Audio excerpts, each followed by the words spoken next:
here at the Homosassa Springs Wildlife Park State Park. Yeah. And welcome for our first vlog of Amy Lee's channel. Yep. Hey, Nick. Hey.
Alright folks, welcome aboard the Anhinga. My name is Captain Mike. I'll be taking you over to the main entrance to the park. It should take about 18 minutes. We'll be sailing along here on Pepper Creek. Pepper Creek gets its name from the Indian word Homosassa, which means where the peppers live, or Pepper Ridge.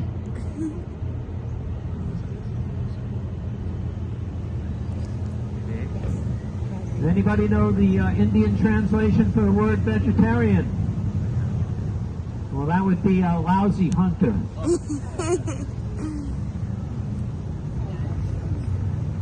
All right, to begin this journey, I'm going to talk a little bit about the park, what we do here and how we do it. Back in 1989, the state bought this park from the Norris Corporation. They decided they were going to make it a rescue rehab park for native Florida animals. So we would bring in the injured animals, keep them separate from the other animals here in the park, limit the amount of human contact we have with these animals, and if everything works out well, they'll be better in a little while, and we release them back into the wild. Now I'm going to give a couple of examples. The first one is where we couldn't release the animal back into the wild. His name was Maximus, the black bear. When Max came here, he weighed 4 pounds. Wow. His mother had abandoned him, and he couldn't even eat for himself. He needed care 24/7, and our volunteers actually had to feed him 3 times a day. It took Max so long to regain his strength and right himself that he got what the scientists call as a human imprint. That's where the animal becomes too dependent on humans for his well-being. And when it came time to decide whether to release Max or not, the Florida wildlife people, they're our boss when it comes to that, they decided, nope, you're going to have to keep Max. That was 2015. Wow. He's been with us since then, and just recently, about 3 years ago, he got a companion bear in his compound. Her name is Betty, and they're doing just great. They're just doing fine. Now, an animal where we can almost always release into the wild is the Florida manatee. They come in here, they've been scuffed up, cut up by boat propellers. We keep them separate in their own pens. Now, a manatee's a different kind of animal. You can spend 5 minutes, 5 days, 5 years with a manatee. And as soon as he leaves, he's going to forget all about you. They never really form a strong human bond with humans. So it's easy to release the manatees back into the wild.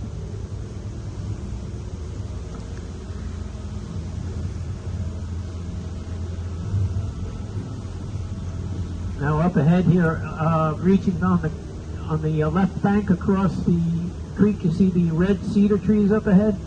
Back in the 1940s, the red cedar was a giant part of the economy here. People would put it in their dressers, chests, benches, line their closets with cedar planking. It's an aromatic wood. It smells good. Gives that earthy kind of woody smell to your clothes. And it was also bug resistant, no moths. Wow. So it served sort of a dual purpose. Now this place, Homosassa, was loaded with red cedar, but it didn't take long before the greed set in and the people over-farmed it. And now the really only use in production for the red cedar is the wood in the number 2 lead pencil. So it's really fallen off the economy map.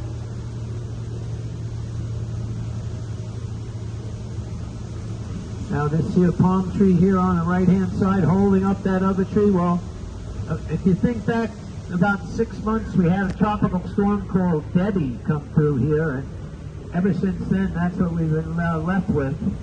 Wow. The Rangers have their hands filled now with a tropical Hurricane Elise, so I'm not sure when they're going to get to this thing. This palm tree's actually holding up that other tree. Well, let's talk about when you enter the park. You walk along a sidewalk, that sidewalk will fork. You take the right fork, that's the wild animal walk. Now, you see animals from a squirrel to a bald eagle, Florida panther, bobcat, black bears, pink flamingos, whooping cranes, deer, foxes, just a myriad of native Florida animals. And if you read every narration on the cage, that'll take you about an hour and a half, and you'll end up at Lou the Hippopotamus's exhibit. Now you take the left fork, that's the way to the underwater observatory. Today you'll see manatees swimming in the pool today. I'm sure they'll be there, it's nice and cold. Now that underwater observatory, that got flooded and flooded and flooded and flooded about 3 times since the hurricane, so I'm sure it's not open today, but it is a 184-ton building that's submerged a few feet right on top of our spring. Now, you walk down some steps, look out the windows, you see freshwater fish, saltwater fish, and today you would see manatees, but it's not going to be today. It's closed. So, you'll just have to settle for those manatees from afar. All right, up ahead we have Palm Island. Now back in the 1960s, the Norris Corporation, they went out to New York and bought 6 pontoon boats from the New York World's Fair. Brought them back here to the creek, put them on the creek, and instantly they had an attraction. But they wanted more. So they decided they were going to put monkeys on this island. They decided they were going to put spider monkeys on this island because they're deathly afraid of the water and would not escape. But they didn't realize how much they like to jump. They built a little dock here. The pontoon boats would tie up to feed these guys, and before you could say monkeys, those monkeys jumped right on the boat and stole everything they could get their monkey hands on. Hats, cameras, sunglasses, lunches, pocketbooks. Jump back on that island and give a good old monkey smile. Well, this lasted a little while, but it couldn't last forever. So the corporation finally decided to move these monkeys to the Homosassa River proper. They put them on an island there. You can see from a couple of our restaurants on the river there, you have the Florida Cracker House and the Crumbs. And they put them there. They built a little house, and the 3 monkeys that live there, their names are Ralph, Ebony, and Eve, and they are directly related to the monkeys that were here in the 1960s. And their home on that island now has air conditioning and heat, and the energy is provided by solar panels.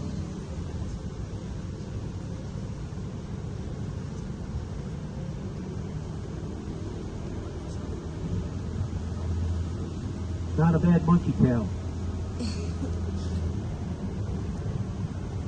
All right, for the rest of the little bit of this creek here, we're going to start to see this boxes on poles down the left-hand side of the boat.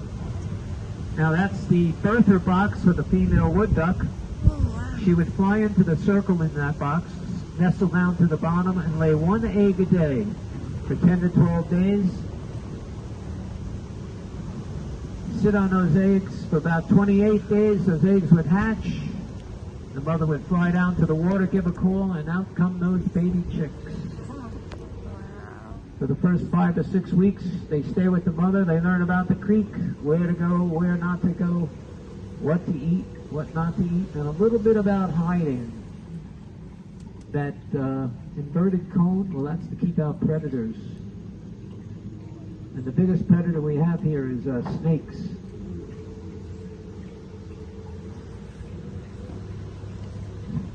Eight or 9 more weeks go by. Now those ducks are no longer chicks, they're now ducks. They've learned how to fly and they're off on their own. Now these wooden boxes are in every state along the eastern seaboard, from Florida to New Jersey. They've increased the survivability of the wood duck chicks exponentially. The mother used to have to put her nest about 15 to 20 feet above the water in the crux of the tree, or a whole hole in the tree, to protect against the predators. And once those chicks had hatched, the mother would fly down to the water and give a call. Now it's instinct. These baby chicks are just going to go, but they don't know how to fly yet. So they take that first leap of faith. It's a free fall. And anything can happen on the way down. They could hit a rock, they could hit a branch, they could hit another tree, and their little lives would be over before it started. Now you can see with this box, they only drop 3 to 4 feet. They always land softly in the water, and the mother is right there. It just can't get any better.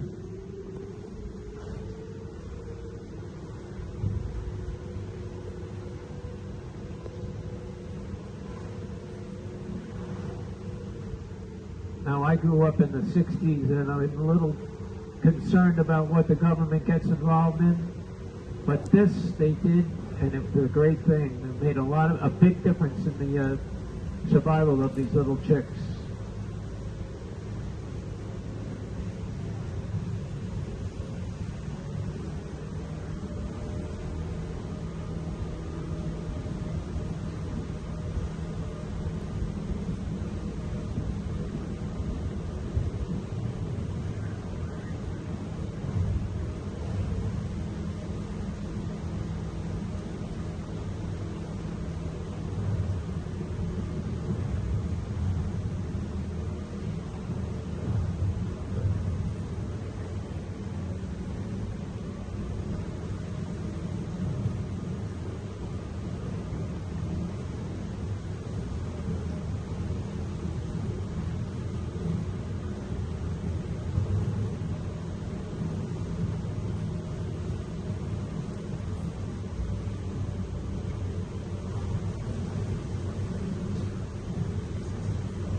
We're going to make a little left-hand turn here, and the tallest tree in the park will start to appear.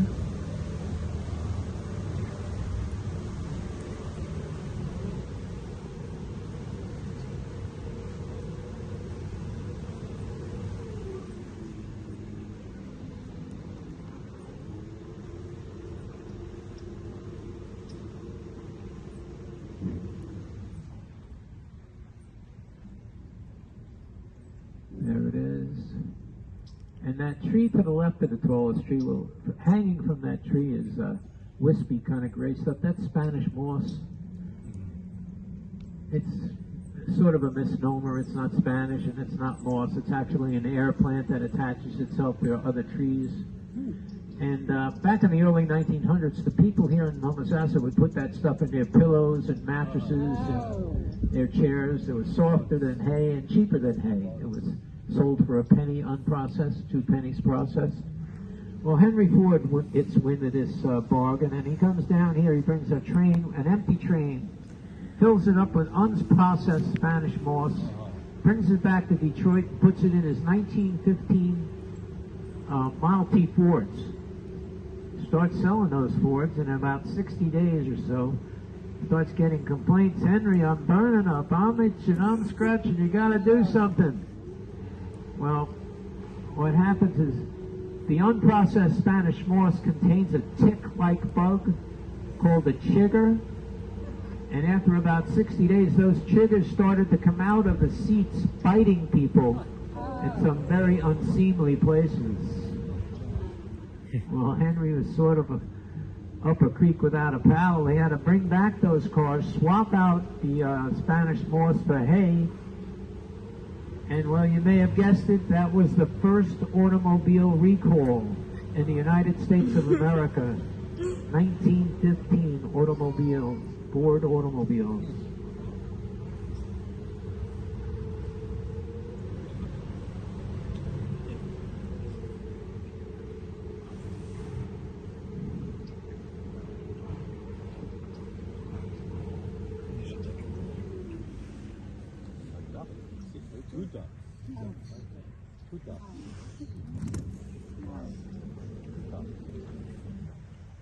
Yeah, there's some wood ducks there. And you can look around behind us now. Over there, those 2 wood ducks. The male has a more colorful head, bluish green with a green tail and blue tail. And the female, hopefully we'll see some more once we go up this creek. The female is all brown, and she has a white stripe around her eye. Oh, there's some on the right-hand side here.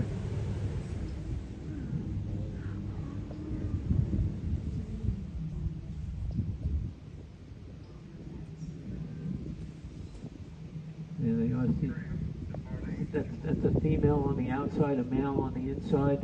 The male's a lot more colorful. You can tell the age of the female. Those are definitely born last spring. The age of a female is by the thickness of that white stripe. Wood ducks don't mate for life. Once the chicks are in the water from the nest, the male leaves and searches for another female. Just more up ahead, directly up ahead of us, crossing the creek. Let's talk about Lou, the hippopotamus. Yeah, Lou. Now, Lou is very big here in the park. Yes. He's 64 years old. He's the oldest hippopotamus in the world. His birthday is January 26th. Next January 26th, he'll be 65. The park will give him a birthday party.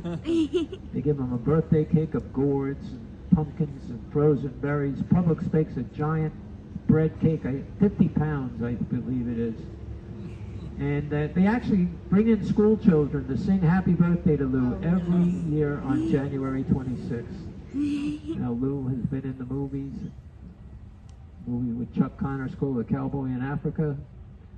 Now, I'll tell you, this sort of dates me. It's an Art Linkletter show, Herb Alpert specials, and a ton of commercials back in the late 50s. But Lou had a problem. Lou was not born in Florida. So if you remember when we first started this journey, I told you that the state bought this park and was going to make it a park for native Florida animals. Now, Lou's been here since 1960. Yeah, I could tell you about that. See, there's a pipe here on the right-hand side.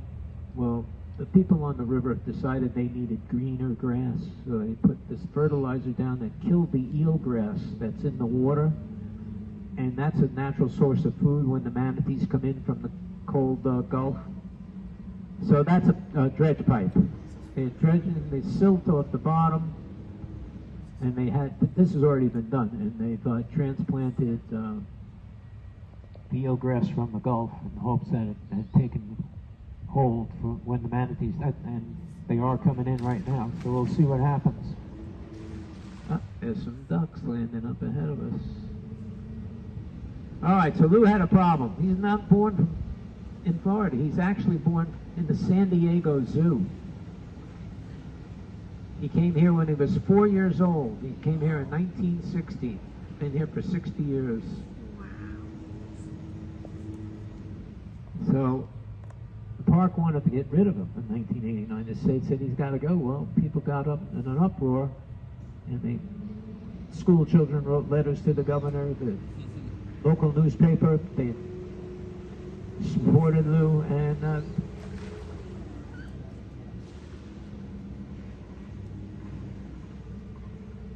a few local residents and businessmen actually went up to the governor's office and argued with the governor. His name was Lawton Childs. They argued for 3 days, back and forth, back and forth. Finally, the governor throws his hands up in the air and he says, "How about if I make Lou an honorary citizen?" And the people said, "That'll do just fine." And that's pretty much how it happened. Well, we got the duck show anyway coming down this creek, right? It's pretty much how it happened. And now Lou, in 1991, became an honorary citizen. He's going to spend the rest of his days here in the park, and we're all better for it.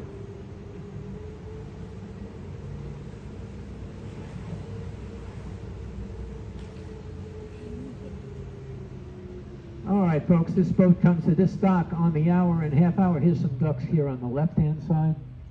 Little ducks swimming by against the bank. The boat comes here to this dock on the hour and half hour. The last boat leaving at 4:30. Once we get off the boat, we put it on the sidewalk, come to a 2-lane road, make sure you check traffic both ways. After you've checked that traffic, cross the road, enter the set of double doors, or maybe you go through, maybe you go around, I'm not really sure. And you'll be in the park.